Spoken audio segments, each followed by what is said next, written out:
Donc Laurent Sipierre, ingénieur développement chez Serience. Donc on est semencier et on travaille les couverts depuis déjà plus de 30 ans en termes de génétique et d'évolution de composition. Donc, je vais vous parler un petit peu donc, de ce qui se fait au niveau des couverts et surtout comment on choisit les couverts en fait, parce que ça c'est hyper important. Donc en fait, le choix des couverts végétaux, donc, il y a plusieurs choses donc, à prendre en compte dès qu'on veut mettre en place des couverts végétaux. Alors ce qu'il faut savoir aujourd'hui, c'est qu'en fait, ça a été dit hein, sociologiquement, c'est vrai qu'il y a une tendance aujourd'hui à mettre des couverts en place. Aujourd'hui, nous, on est une société semencière et surtout, je tiens à préciser qu'on fait aussi de la génétique sur les couverts. C'est-à-dire qu'aujourd'hui, on a des espèces aujourd'hui dédiées à des cultures spécifiques en termes de couverture végétale avec des atouts spécifiques et donc on regarde donc les contraintes que ça peut poser. Donc systématiquement, il y a un travail qui est fait de sélection génétique, de précocité d'espèces, de comportement d'espèces. Donc voilà, il y a tout un travail qui est fait aujourd'hui sur les couverts végétaux également, autant que sur des céréales, des fourragères, tout ça. Donc ça, je tiens à le préciser parce que c'est quand même hyper important, qu'il y a aussi une dynamique qui est mise en place derrière. Et donc ça compte beaucoup aujourd'hui dans le choix des espèces aussi de regarder. Il y a tout un travail de sélection qui est fait en termes de qualité, de résistance aux maladies de certaines espèces, même sur des couverts. C'est quand même hyper important. Et surtout, ce que je dis, c'est que le couvert, c'est une culture à part entière. C'est-à-dire qu'en fait, il faut prendre conscience en fait, qu'on a un investissement. C'est clair que cet investissement est là, en termes de semences, de travail, de destruction, de réussite. Mais par contre, derrière, on a quand même des retours sur investissement qui sont importants. Mais surtout qu'il faut gérer l'installation des couverts végétaux. Ça n'a peut-être pas été précisé, mais je le dis. C'est surtout sur du long terme. C'est-à-dire que là, on touche à de l'agronomie. C'est-à-dire que là, on ne répond pas, on sème entre une culture, entre deux cultures, on récolte, et on détruit, terminé. Donc, il faut regarder ça sur du raisonnement à long terme, parce que justement, c'est ce qu'on veut dire, les couverts, ils ont quand même des atouts importants sur l'ensemble du volet agronomique d'une exploitation. Donc en fait, voilà, au niveau rotation et succession des cultures, déjà, on choisit en fonction de ce qu'on fait, de ce qu'on ne fait pas. Ça a été dit tout à l'heure, par exemple, quelqu'un qui est en rotation de colza, que ce soit dans n'importe quelle région de France, peut-être qu'il va regarder à ne pas mettre trop de crucifères dans ses couverts par rapport à une sélection d'espèces. Donc ça, c'est quand même des choses importantes, notamment pour limiter les risques sanitaires qu'on peut avoir sur les espèces de couverts. Ensuite, donc, ce qui est très important, c'est la période de semis.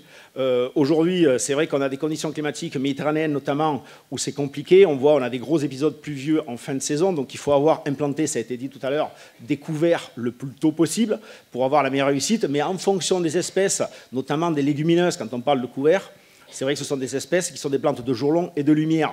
Donc quand on sème très tard avec des jours décroissants et un manque de luminosité, c'est vrai que des fois la réussite n'est pas forcément au rendez-vous.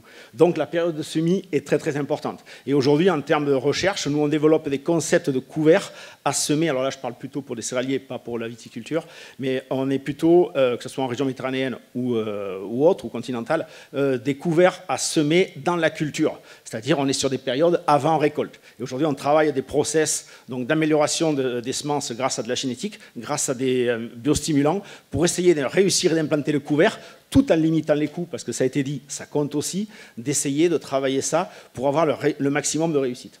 Ensuite, bien sûr, la durée de l'interculture, soit c'est long, bon, on est plutôt sur des intercultures longues. Interculture courte, c'est moins onéreux, c'est moins fréquent, mais ça peut être fait aussi, notamment dans des rotations de céréales à céréales, où c'est là où on intervient avec des semis avant moisson.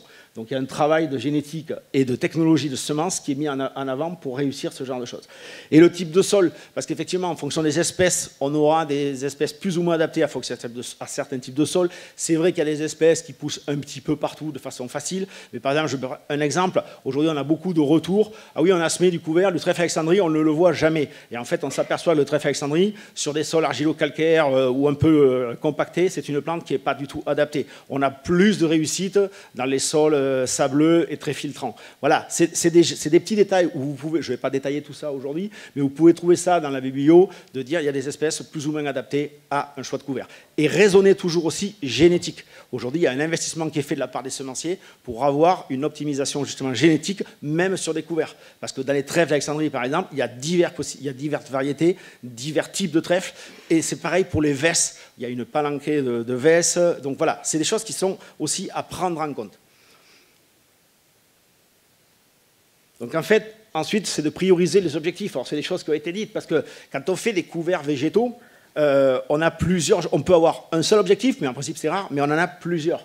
Donc effectivement, fournir de l'azote à la culture suivante, alors en ce moment, avec les conditions qu'on a des prix des engrais, ben, c'est quand même pas inintéressant. On peut aussi piéger de l'azote, mais aussi d'autres éléments, parce qu'on a les espèces qui vont piéger, parce qu'aujourd'hui on parlait de sipans à l'époque, culture intermédiaire, je piège en nitrate, mais il n'y a pas que les nitrates. Aujourd'hui vous avez tous les éléments qui, en fonction des cultures, peuvent être restitués, et en fonction de la disponibilité en éléments, on peut avoir donc une valorisation de couverts plus ou moins importante si elles sont bien nourries. Je pense que les photos qu'on avait tout à l'heure sur les...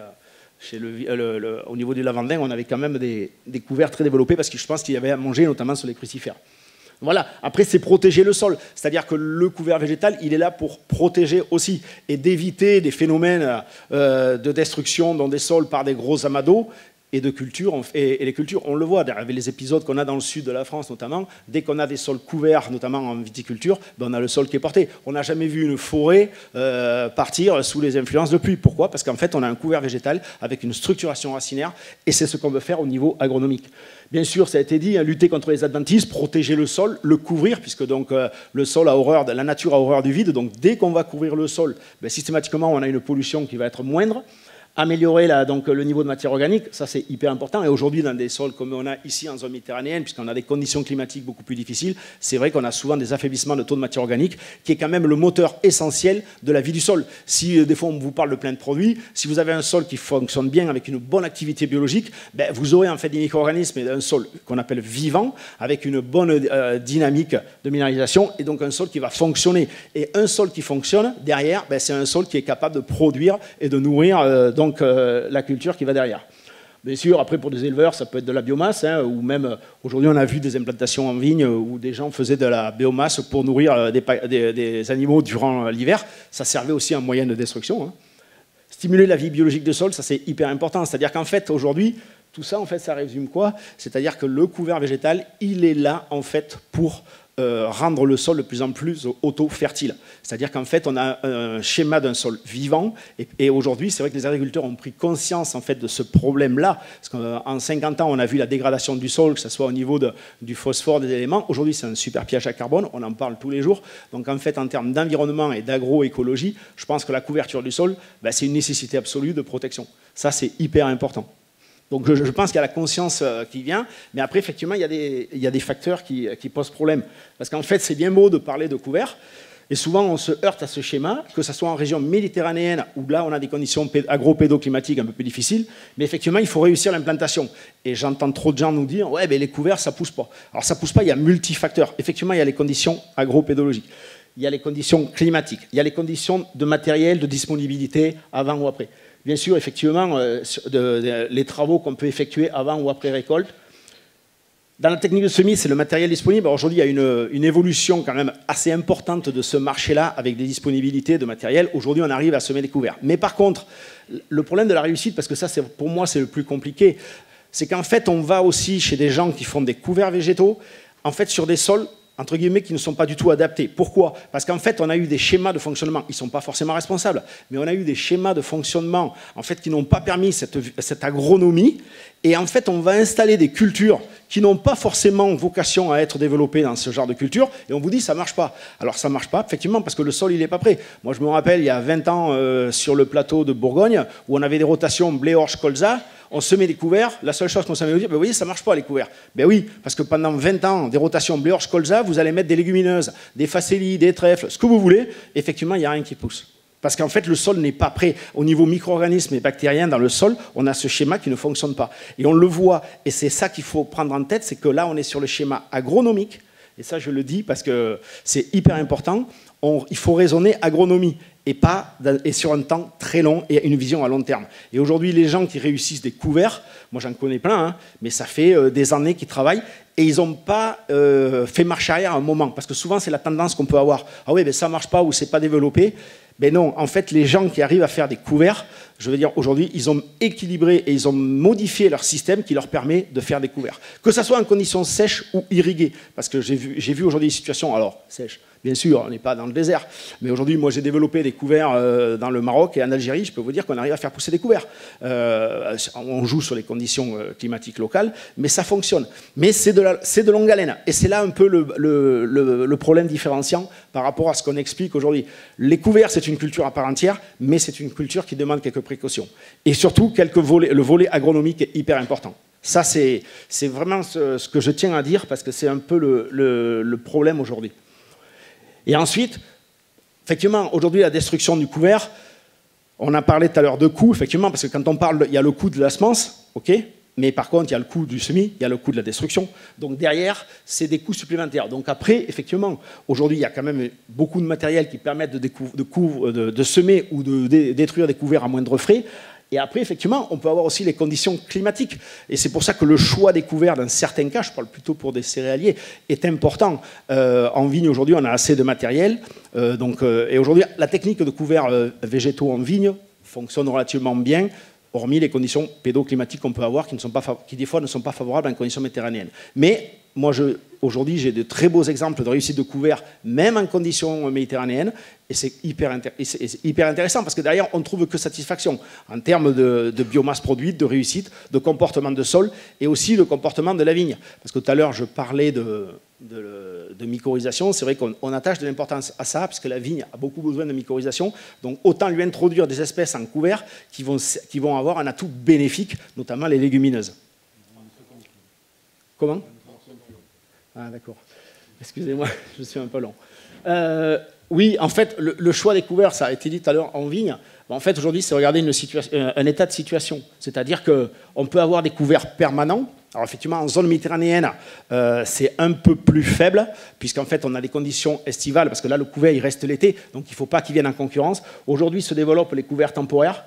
Ce que vous avez vu tout à l'heure sur le graphique, effectivement, vous avez vu une série de vignobles aujourd'hui où les couverts permanents sont relativement développés, parce que ça permet, ils permettent donc d'assurer un meilleur comportement au niveau du sol et des passages. Voilà. Aujourd'hui, c'est le couvert temporaire qui est prédominant, mais je le dis aujourd'hui, c'est vraiment, il faut accentuer là-dessus. Et donc, on peut vous aider par de la génétique et des mélanges. Voilà. Donc ça, c'est des choix de couverts qui sont faits. Voilà, en fonction de la situation. Bon, je ne vais pas détailler, hein, parce qu'il y a plusieurs objectifs chez un agriculteur ou un viticulteur. Il peut avoir plusieurs possibilités. Bon, ça, c'est des exemples. Par contre, juste, voilà. Bon, après, c'est des exemples, je ne veux pas détailler. Il y avait juste une chose que je voulais dire, parce que je n'ai pas vu la diapo, c'est pour ça. Ça, c'est des exemples, en fait, de couverts en fonction des objectifs qu'on veut faire. Mais voilà, on peut avoir différentes situations. Aujourd'hui, il existe une multitude de possibilités, de travaux et de couverts qui peuvent être adaptés à telle ou telle situation. Aujourd'hui, mais implanter des couverts aujourd'hui, c'est pas une fin en soi. On peut y arriver de façon régulière. Ce que je voulais dire surtout, c'est qu'aujourd'hui, on a travaillé beaucoup, ça a été dit tout à l'heure, les mélanges d'espèces. Pourquoi ? Parce qu'une seule espèce ne peut pas répondre à tout ce qu'on va demander à un couvert. Donc, l'association est prioritaire en termes de comportement de biomasse aérienne, d'aspect sanitaire et surtout de système racinaire. Quand on parle de structuration du sol, c'est aussi d'accompagner et en fait d'équilibrer les espèces pour avoir le maximum de positivité dans la réalisation des couverts. C'est vrai que ça a été, c'est un peu rapide, mais voilà. Il y a des choses qui ont été dites, mais je reste à disposition. Merci.